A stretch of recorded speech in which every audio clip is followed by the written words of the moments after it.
매일 아침 꼭 챙겨야 할 뉴스 딱 3개만 골라서 깊게 들여다봅니다. 뉴스 3개 시간인데요. 오마이뉴스의 곽우신 기자 모셨고요. 어서 오세요. 네, 안녕하세요. 박지훈 변호사 모셨습니다. 어서 오세요. 안녕하십니까? 네, 김종배의 시선집중은 유튜브 라이브로도 진행이 되고 있습니다. 유튜브에서 함께해 주시고요. 자, 첫 번째 소식 가보죠. 네, 문희상 국회의장이 퇴임을 앞두고 마지막 기자회견을 열었는데요. 이날 전직 대통령의 사면을 언급해 화제가 되고 있습니다.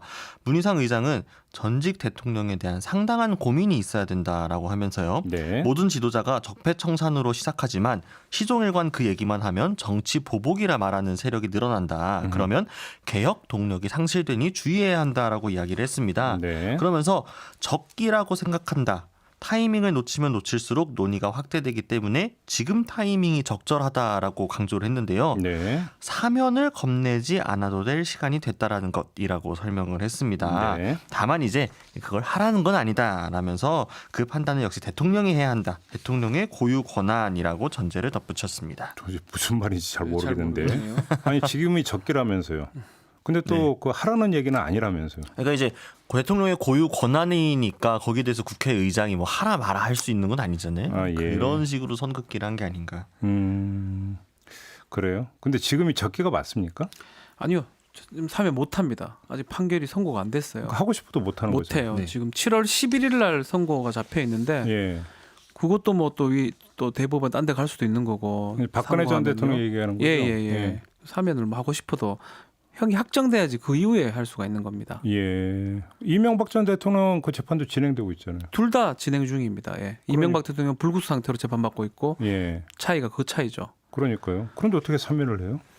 그러니까 지금 당장 사면을 하자는 얘기는 아닐 것이고 이제 해석을 좀 덧붙여 보자면 그러니까 이날 문희상 의장은 굉장히 사회 통합을 좀 강조했거든요. 21대 국회에서 통합의 방향으로 과감하게 전환을 해야 된다라고 하면서 이 정치의 통합적 측면 굉장히 좀 강조를 했습니다. 둘 중 하나를 먼저 고르라고 하면 통합을 골라야 한다라고 하면서 이 전직 대통령의 사면 논의를 시작을 해야 이것이 향후 21대 국회에서 통합을 통한 사회 그 개혁 동력에 도움이 될 것이다. 이런 맥락으로 선의를 가지고 해석을 해보자면 할 수 있지 않을까. 근데 지금 딱 NYBJ님이 딱 문자 주셨는데 서명해 주다가 전두환이 이 지경이잖아요라고 지금 딱 반문을 해주시는데 네. 바로 이거잖아요. 그러니까 국민 통합을 이야기를 하면서 전두환 씨에 대해서 사면을 해줬는데 그렇죠. 오히려 그래서 국민적 분노만 더 끌어오르게 만드는 회고록 내고 그걸 지금 또 재판받고 있는 거잖아요. 반성하지 않는 거잖아요, 결국은. 그러니까 사면이라고 하는 게 국민 통합의 매개가 된다라고 하는 게 정말로 낡은 레토릭 아닌가요? 그렇죠. 지금 이 전두환 당시 제가 무기징역 정도 받은 걸로 알고 있는데 사면해줬죠. 네. 지금 박근혜 전 대통령 같은 경우도 지금 32년이에요. 구형은 또 35년이 됐고요. 네. 그럼 뭐하라고 그만큼 구형하고 형을 줍니까? 음흠. 대충 살다가 나올 수 있도록. 그러면 말이 안 되죠. 일반 국민들 중에 30년씩 형 받은 사람이 이렇게 2, 3년 살다 나오는 경우는 없잖아요. 그러니까요. 근데 이 말 대목 중에 사면을 겁내지 않아도 될 시간이 됐다. 이건 또 무슨 말이에요? 겁낸다는 게 무슨 뜻이에요? 물론 뭐 제가 문희상 의장의 속마음을 예. 읽을 수는 없습니다만 예, 물론 그렇긴 네, 합니다. 그러니까 이 겁내지 않아도 된다라고 하면 만약에 전직 대통령이 사면하게 될 경우 전직 대통령을 중심으로 한 아스팔트 보수 세력이 좀 더 과감하게 행동하지 않을까 또 이런 거에 대한 어떤 오히려 사회 분열과 갈등을 야기할 수 있는 요소가 될 수 있기 때문에 그런 부분에 대한 우려도 있었잖아요. 사면 논란이 나올 때마다. 근데 근데 이제 그거는 아스팔트 극우가 얼마나 그 파괴력이 있는지는 이번 총선에 다 여실히 다 드러난 거 아닌가요? 없잖아요. 뭐 광화문의 교통을 마비시킬 정도는 되니까 이제 그런 정도를 좀 뭐 올려볼 수도 있을 것 같기도 하고요. 교통의 문제가 된다는 겁니까? 네. 알겠습니다. 아니 뭐 국회의장이라고 하는 자리는 여야를 떠나서 사실은 의회 정치의 구심이 되어야 되는 인물이고 그래서 어찌 본다면 국회의장 어떤 입에서 이제 계속 나오는 이야기는 통합일 수밖에 없다라고 하는 것들은 뭐 충분히 그거는 전후사정을 이해 못할 바는 아닐 것 같은데요. 근데 이렇게 직접적으로 사면을 이야기를 해야 되는 타이밍인지부터가 그렇죠. 애매하고 형도 지금 확정이 안 된 상황인데 네. 굳이 이 타이밍에 이거 얘기를 해야 되는지. 예. 그리고 본인이 하는 게 아니고 대통령이 판단하실 거죠. 이런 식으로 넘기는 모양새거든요. 네. 이게 좀 그렇게 좋아 보이는 상황은 아닌 것 같습니다. 그러니까 이제 본인은 립 서비스 차원에서 이제 하고 이제 그 임기 끝나면 이제 떠나면 그만이지만 그렇죠. 그 짐은 다 이제 그 남은 자들의 몫이 되는 것 아니겠습니까? 어쩌라는 거예요, 그럼 뭐 해라는 그러니까요. 건지 말하는 건지. 당장 뭐 청와대를 향해서 청와대 출입 기자들이 입장을 묻자 청와대 고위 관계자는 3년에 대한 입장은 없다라고 이제 짤막한 한 문장으로 대체를 했습니다. 이게 좀 그 말의 파장이 또 있으니까요. 그러니까요. HL님은 제발 국민 정서 좀 생각하세요라는 글 보내주셨고요. 리정님은 문 대통령께 큰 짐 투척하고 쏙 빠지는 문희상 의장 이렇게 정확하네요. 또 보내요. 예. 정확합니다. 그다음에 둥글레님은 통합 협치 이런 말 좀 하지 맙시다. 적폐청산 완료 후에 이런 의견을 주셨고 1719님 사면한다고 해서 박근혜 전 대통령 지지자들이 화합으로 나올까요? 라는 의문 부호를 던져주셨습니다. 이 정도로 가름을 하죠. 네. 자 다음 뉴스로 넘어가죠. 네, 경기도 용인에서 입주민이 택배 기사를 폭행해 중상을 입히는 사건이 발생을 했습니다. 노컷뉴스 보도였는데요. 지난 7일 오전 9시께 경기도 용인시 한 아파트에서 택배 기사 그리고 그와 함께 일하던 친동생이 입주민에게 폭행을 당했습니다. 당시 택배 기사는 무거운 택배를 옮기느라 숨이 가빠서 마스크를 잠시 벗은 상태였다라고 하는데요. 네. 이를 본 입주민이 마스크를 똑바로 쓰라면서 목소리를 높이고 항의하다가 주먹을 휘둘렀다고 합니다. 근데 네. 이제 물론 입주민도 마스크는 안 썼다고 하는데요. 아 그래요? 네, 폭행은 6분여간 이어졌고 택배기사는 갈비뼈에 금이가 또 홍채염으로 인한 시력저하 판정까지 받았다고 합니다. 네. 동생은 팔꿈치 파열과 코뼈 골절 등의 부상으로 수술을 받았고요. 해당 입주민은 아마추어 복수했다고 하는데 경찰이 지금 이 건을 쌍방폭행으로 입건을 했다라고 합니다. 아마추어 복서였대요. 네네. 네.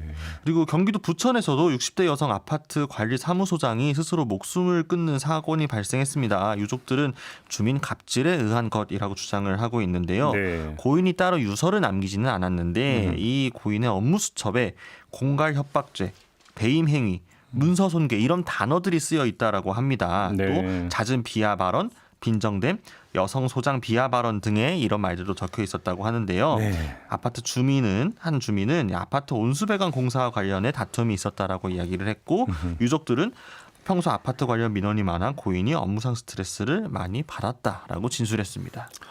참 계속 반복이 되거든요. 이게 다 갑질 사건이잖아요. 그렇죠. 택배 이제 하는 기사한테 폭행을 하는 게 뭐 본인도 마스크 안 쓰면서 뭐 마스크 얘기를 하면서 또 복서였던 사람이 그렇게 때리면 크게 다칠 수밖에 없고 네. 그리고 사실은 택배 업무 하는 사람이 뭐 법적인 부분은 아니지만 그 집까지 갈고 갈 의무는 사실 없는 거거든요. 어떻게 보면 또 아파트에 따라서는 법적으로 그렇게 됩니까? 예, 아파트에 따라서는 그냥 그 뭐 입구에만 놔두고 가야 되고 그럼 네, 찾으러 가야 돼요. 관리 일반. 사무실에 맡기는 그렇죠. 경우도 있고요. 예. 근데 이제 서비스 차원에서 택배 회사가 경쟁하기 때문에 그렇게 하는 건데 네. 이거를 이렇게 뭐 폭행을 가하고 이러면 어떻게 하겠습니까 이게? 근데 이 건 같은 경우는 쌍방 폭행으로 입건이 됐다고요? 그렇죠. 네, 그러니까 이제 폭행이 실제 일어나기 전에 이 택배 기사가 입주민을 밀치는 장면이 이 CCTV에 찍혀가지고 그 네. 부분 때문에 쌍방 폭행으로 입건이 됐다고 합니다. 폭행이라는 게 사람의 신체에 대한 유형력의 행사입니다. 어떤 뭐 밀침도 다 폭행에 해당할 수가 있는데, 그냥 단순히 밀치는 것도 예, 근데 이제 전반적으로 다 봐야 될 것 같아요. 네. 지금 고소를 쌍방이 했기 때문에 쌍방 폭행으로 한 거지 정도의 차이가 상당히 심하다 그러면 예. 한쪽에 그 밀었던 행동들은 뭐 정당행위 내지 뭐 그런 걸로 처벌 안 받을 수가 있고 일단은 이 건은 그렇게 됐지만 뭐 일방적인 폭행으로 보이거든요 지금 육주정도 네. 사기가 났다면 네. 그래서 그쪽만 처벌이 되지 않을까 생각이 듭니다. 근데 또 이제 관리사무소장의 경우에는 이게 지금 그 스토리가 어떻게 되는지를 아직 정확히 다 나온 건 아니잖아요. 네, 그렇죠. 네. 그러니까 이제 그 몇몇 메모 내용과 한 주민의 어떤 전원 이걸로만 가지고 이제 이야기를 하기에는 한계가 있습니다만 아무튼 그럼에도 불구하고 입주민과의 갈등이 있었다. 이건 이제 확인이 되고 있는 사실인 거고요. 네. 그렇죠. 이제 문제는 여기서 이제 결국은 이 관리 책임이 누구에게 있는가 이 문제로까지 연결이 되는 거 아니겠어요? 구조적으로는. 그렇죠. 그러니까 지금 경비 노동조합들 같은 경우는 노동조합 조직률 자체가 1%도 안 되는 상황이고 네. 지금 이런 문제가 발생했을 때 호소할 곳이 마땅히 없습니다. 워낙 고용 구조상 취약하기 때문에 지위가 제대로 인정받지 못하기 때문이죠. 물론 전에도 잠깐 말씀드렸습니다만 지방자치단체 등에서 이 조례 등을 통해서 관리를 노력은 하고 있는데 네. 저번에도 변호사님이 지적해주셨지만 처벌 규정이 없어요. 그러니까 실질적으로 이렇게 하라는 말을 해야 된다라는 말은 있지만 네. 지키지 않았을 경우에 처벌할 수 있는 수단이 없다 보니 지자체들 입장에서도 관리하는데 한계가 있을 수밖에 없거든요. 또 네. 부당해고 금지 규정도 없고 구체적인 내용이 없이 좀 포괄적으로 추상적으로만 좀 법에서 명시를 하다 보니까 네. 결국 이런 내용들이 반복될 수밖에 없지 않나. 법도 그렇지만 가장 문제가 뭐냐면 용역 계약을 체결하는 게 90% 이상입니다. 그렇죠. 직접 계약을 해가지고 책임을 부여받는 거하고 용역 계약을 통해서 용역 회사가 지금 책임지는 거거든요. 그렇죠. 그러니까 중간에 껴있기 때문에 용역 회사 입장에서는 사실은 어떤 책임이 좀 덜할 수도 있고 막 자꾸 뭐라 하면 아파트에서 뭐라 하면 그냥 용역 회사가 뭐 그 자기 경비원이나 이런 사람들을 해고하거나 해버리거든요. 네. 그럼 구조도 좀 문제가 좀 된다고 생각이 됩니다. 그러게요. 뭐 열린불님이 경비원의 죽음이 얼마나 지났다고 이런 소식들이 줄지어 나오느냐 뭐 이렇게 한탄을 해주셨고요. 그다음에 8672님 아파트에 사는 것도 벼슬인가 참 못났다 이런 문자를 보내주셨습니다. 아파트 60% 이상 아파트 사는데 그죠? 그러니까요. 하루두끼님은 아파트 주민의 갑질을 근본적으로 뿌리 뽑을 제도 개선이 필요하다라는 이런 의견도 좀. 경비업법 같은 걸 보면 경비 업무에 딴 걸 못 하도록 돼 있어요. 그렇죠. 예컨대 택배, 주차 이런 건데 분리수거 이런 거 사실 저희도 아파트 가보면 그거 하시느라고 고생을 엄청 하시거든요. 그렇죠. 분리수거 네가 해야 돼. 네가 아파트 주민들이 해야 되는 걸 네. 대신 해주는데 그 고맙다 생각을 해야 되고 예. 정말 법대로 한다 그러면 그거 안 해도 됩니다. 그래서 이제 저는 법이 이러니까 저는 경비 업무만 하겠습니다. 하면 어떻게 되겠습니까? 그럼 끝입니다. 그러면 사실은 법은 그렇습니다. 법은 그런데 그런데 현실이 어떠냐고. 잘리죠. 그러니까요. 그게 문제예요. 용역 계약이 그렇게 돼 있으니까요. 법과 현실의 간극이 너무 큰 거죠. 지금. 그걸 줄여야 됩니다. 그래서 그게 문제인 것 같습니다.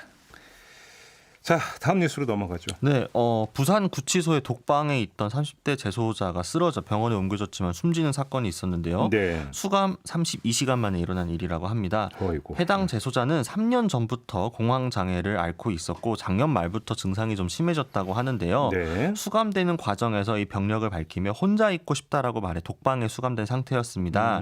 이 벌금 500만 원을 납부하지 않아 노역장 50일 유치 명령을 받은 상태였다라고 하는데요. 예. 지금 국가인권위원회가 유족들의 진정을 받아 조사에 나서기로 했고 검찰도 국과수의 이 사인을 규명하고 있다라고 하면서 밝혀지면 적정한 조처를 할 예정이라고 이야기를 했습니다. 그러니까 도대체 어떤 과정이 있었던 거예요? 그러니까 이제 재소자가 이제 8일에 수감이 돼서 수감 다음 날인 9일 오전부터 벽지와 전선을 뜯는 등 소란을 피웠다라는 게 구치소 측의 설명입니다. 그러니까 예. 호출벨을 자꾸 누르자 구치소 측이 재소자가 난동을 부린다라고 판단해 보호실로 옮기고 손발을 금속 보호대 등의 이 보호 장비로 묶었다라고 합니다. 손발을 다 묶었다고요? 네. 그리고 14시간이 지난 10일 오전 5시 40분께 소란이 멈춰서 보호 장비를 풀었는데 이상 증세를 보였다라는 거죠. 그래서 7시께 병원으로 옮겨졌지만 옮긴 지 40분 만에 숨졌다라고 합니다. 아니 그러니까 14시간 동안 손발을 다 묶어놨다라는 얘기죠. 네, 그렇죠. 이거 안 되죠. 공황장애 증상이 있는 사람한테 14시간 동안 이렇게 묶어도 정상적인 그런 장애 증상이 없어도 상당히 힘든데 예. 너무 또 그러고 이게 지금 처벌이 무슨 중형을 진 게 아니에요. 벌금 500만 원이면 뭐 추측한데 교통사고 내지 뭐 단순 폭행 뭐 이런 사고로 아니 저도 눈길을 꽂힌 게 이건데요. 벌금 500만 500에. 원을 납부하지 못해갖고 노역장 50일 처분을 받았다는 거잖아요. 예. 그러니까 일당 10만 원인 거잖아요. 예. 황제 노역할 때 그때 최고 기록이 3억짜리 있죠. 일당 3억이었나요? 네. 그것도 문제이긴 해요. 뭐 우리 법이 지금 딱 그 금액이 딱 정해져 있기 때문에 안 되는데 네. 연이 정해져 있기 때문에. 네. 근데 이 건은 중범죄를 저지른 사람이 아닙니다. 이건 지금 봤을 때는 네. 벌금 형을 받았는 거는 예. 그 사람을 노역자 유치하는 과정에서 이렇게 14시간 동안 뭐 묶어두고 좀 편이라고 저는 봅니다. 이거는 사실 막 소란을 일으키니까 편의상 묶어둔 거거든요. 이거는 문제가 좀 심각하다고 봐야 아니 됩니다. 그러니까 이제 그 공황 장애를 앓고 있다라고 밝혔음에도 불구하고 사실은 별로 믿지도 않았던 그때 거죠. 안 믿었다는 거잖아요. 네, 그거는. 그 구치소 측에서는 이 건강 진단이 이루어지지 않았기 때문에 공황장애 진위를 입증할 수 없었다라고 지금 이야기를 하고 있거든요. 네. 예, 근데 이제 뭐 물론 유족들하고 지금 구치소 측하고 좀 진실공방스러운 모양새를 보이기는 하는데 원래 이 유족들이 수감되고 나서 대리로 약을 처방 받으려고 이렇게 면회를 요청을 했는데 면회가 거부됐다고 합니다. 코로나19 검사가 완료되지 않았고 또 주말이기 때문에 주말 지나고 와라. 공휴일 지나고 월요일에 신청하면 화요일 날 볼 수 있을 것이다라고 했는데 일요일에 이 사건이 일어나게 된 거거든요. 아니 그러니까 뭐 이거저거 다 떠나서 100번 양보해서 뭐 그 공황장애 앓고 있다라고 안 믿은 거 이런 거 다 그렇다 치고 그러니까 다 그러면 구치소 그러니까 그 주장이 맞다고 치더라도 네. 14시간 동안 손발을 다 묶어놓고 그냥 방치하는 게 말이 되는 이게 규정에 안 되죠. 맞는 얘기입니까? 제가 다 확인을 못했는데 네. 이렇게 할 수 없을 것 같거든요. 네. 예컨대 그 안에서 난폭한 행동을 하거나 뭐 이런 것들이 있으면 뭐 그렇다 하더라도 14시간 동안 묶어둔다. 글쎄요. 또 구치소 그 어떤 뭐 수감자라고 보긴 어려워요. 노역정 유치하는 사람을. 네. 그러니까 너무나 좀 규정이나 이런 것들이 못 지켰거나 가혹하다고 좀 생각이 많이 듭니다. 그러니까 언론 보도 등에 나온 전문가들의 인터뷰 내용을 좀 종합을 해보면 일반적으로 이제 한 번에 4시간 이상 하면 안 되고 공황장애를 앓고 있는 경우에는요. 그리고 1시간마다 호흡, 혈압, 맥박 등을 체크해야 한다라고 이야기를 하고 있습니다. 또 이 기본적으로는 정신과 전문의의 소견을 받아서 적절한 시간에 강박한 뒤 풀어야 하는 것이 맞는데 이 14시간을 그대로 묶어뒀다라고 하는 거는 다분히 교도행정의 행정 편의주의적인 편의죠. 발상이다라는 지적이 나오는 거죠.